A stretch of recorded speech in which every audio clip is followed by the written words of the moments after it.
Another heat wave is on the way, and as we've been reporting, starting today, temperatures will reach well into the 90s, and the humidity will make it even hotter. Now, it'll be important to make sure you're keeping cool. Family physician Dr. Jen Caudle is here now with some advice on how to prevent heat-related illnesses and the best ways to cope with the weather. Good morning. Yes, good morning. It's hot. It is so hot outside, and it's what, still 6 in the morning. Exactly. It is steaming out there. This is actually a type of day, before we get into questions, I was thinking on the way here, this is the type of day where actually sometimes I call patients who I'm a little worried about, maybe who are older or who are really young. I might even have my staff call them and say, you know what? Don't come in today. Let's wait a couple days for your routine appointment because it's so hot right now. Good idea. And that's that's right. And that's some of the things I know we're talking about. So. Dr. Jen, if you're not feeling right in the hot weather, what are the signs that you might be experiencing a heat-related illness? And if you are experiencing heat stroke, what should you do right away? Right. Well, let's just go right to heat stroke. There's lots of different types of heat-related illness that ranges from heat cramps to heat exhaustion. Finally, heat stroke. That's the most dangerous. That actually is a medical emergency that you've got to call 911 for.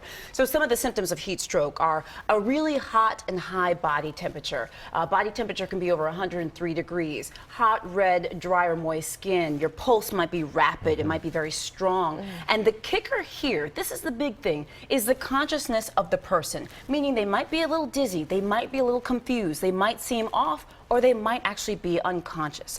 So any of those signs really is a warning to call 911 and get someone out of the heat. If you do have to go out, when should you go out? Right. Well, interestingly enough, we always say to avoid the hottest time of the day, which is usually around, I'd say 10 in the morning to 3 or 4 in the afternoon. But look, doggone it, it's 6:45 in the morning and it is steaming. So even though I usually say, hey, avoid 10 to 4, the truth of the matter is during these days right now, it's really hot at 7 in the morning and sometimes at 7 at night. So use your best judgment. Stay out of the direct sunlight. Wear sunscreen. Wear a hat if you have to go out. But this is not these aren't the days to be mowing your lawn at 2 in the afternoon. Please don't do that. Now it's important to stay hydrated. How do you know that you may be starting to get dehydrated? Yeah, so sometimes we don't even realize that we're getting dehydrated. And I would say one of the best things to do is to make sure that you're drinking. In temperatures like this, especially if there's a lot of humidity in the air, it's sometimes difficult to even know if you're dehydrated.